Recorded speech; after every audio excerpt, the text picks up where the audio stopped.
Сіздердің назарларыңызға Роллам Мұсалының көз тірісінде өз аузынан жазылып алынған естелік сөздерін ұсынамыз. Роллам Мусин, қаңтар 2007 жыл. Мен өте бақытты адамын. Неге десеңіз, мен біріншіден өмірді жақсы көремін. Екіншіден, өмірімде менің жолымда кездескен адамдардың барлығы адамшылықтары мол, кішіпейіл, өте сауатты адамдар болды. Мен осындай адамдардан көп үйрендім. Білмегенімді сұраудан ұялған жан емеспін. Өмірдің қандай қиындығы болса да төзе білдім. Одан шығудың дұрыс жолдарын қарастырып көп іздендім. Алғаш сауатымды ашып, дұрыс жол сілтеп отырған сол кездегі Қайнар ауылының мұғалімі Жартыбаев деген азамат болды. Одан кейін өзімнің ағайым Мусин Төлеужан Мусинович ұстаз, өте білімді адам болатын. Ұйымдастырушылық деңгейі де жоғары еді. Мені өзімен алып жүріп көп үйретті. Осы ағайымның мұғалімдік жолда әсері үлкен болды. Орыс тілді терең меңгеруіме сол кездегі Кен барлау техникумның оқытушысы Вадим Владимирович Криц 2 жылдың ішінде мені орыс тілінде сайратып қойды. Бүгінде мен дән ризамын. Әрқашанда мақтанышпен еске аламын. Математика пәніне деген қызығушылығым да Кен барлау техникумның ұстаздары оятты. Осылайша менің білім көтеріле берді. Осы үйренген тоқығанымды Абай жеріндегі, Шар жеріндегі қызметімде көп пайдаландым. Мен алдыма мақсат қоя білуші едім.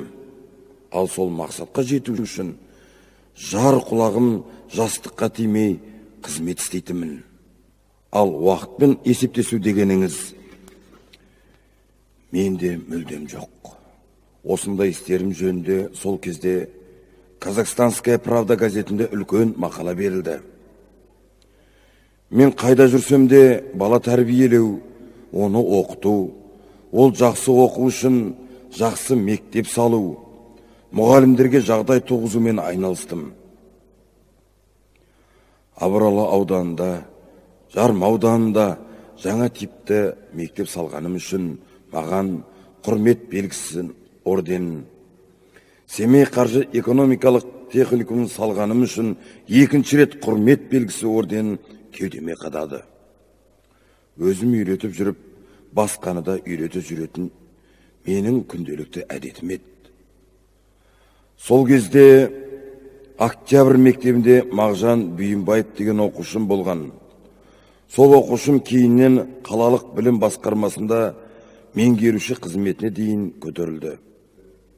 Мектепте тәрбие жүйесі мен білім беру жүйесін қатар ұстадым. 1970 жылдары техникумда істеген кездерімде Қазақстанның түкпір-түкпірінен оқушылар қабылдадым. Олардың 32% ұл балалар болған.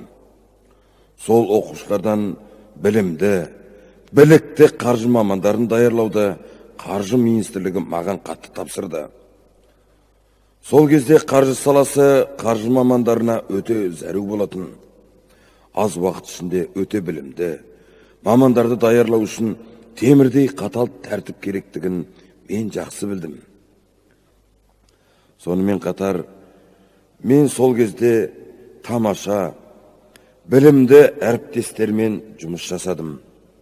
Оларды айтар болсам, Логинова, Кондратьева, Врачева, Левашова, Никифирова сияқты ұстаздар.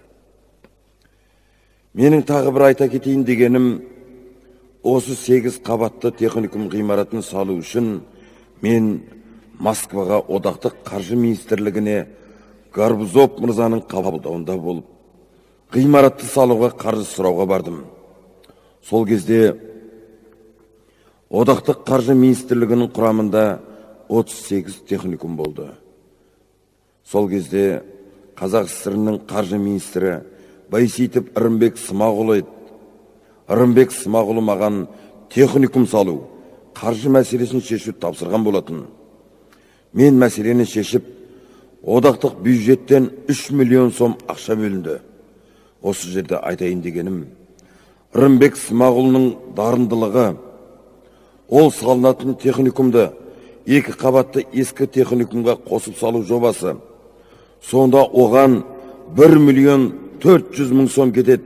Ал қалған соманы біз Қазақстанның бюджетіне саламыз.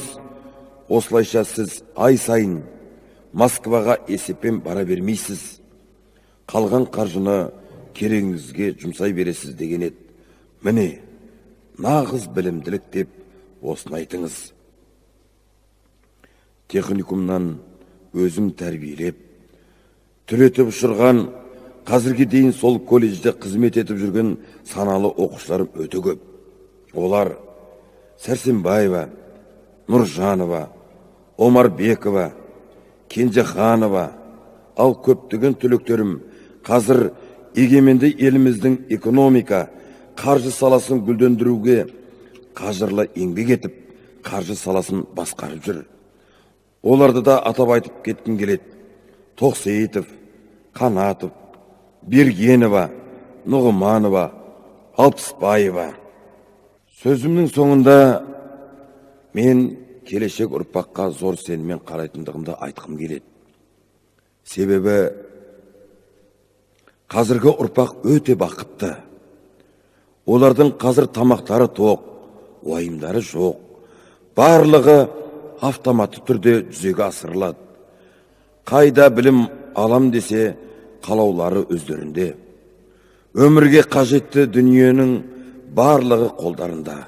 Тек ақылды, білімді болса болғаны. Барлық жастарға айтатыным, атасының баласы емес, халқының, елінің баласы болса екен деймін. Менің ең алдымен қаратаяғымды ұстап, бүгінгі дейін ұжымын алға жетелеп, оқу мен тәрбиенің жаңа қолданыстарын шетелдерден қалыспай енгізіп, халықаралық деңгейге көтеріліп отырған жас ғалым азамат Түсіпбеков Тілеуғали Темірғалиұлына алғысым шексіз.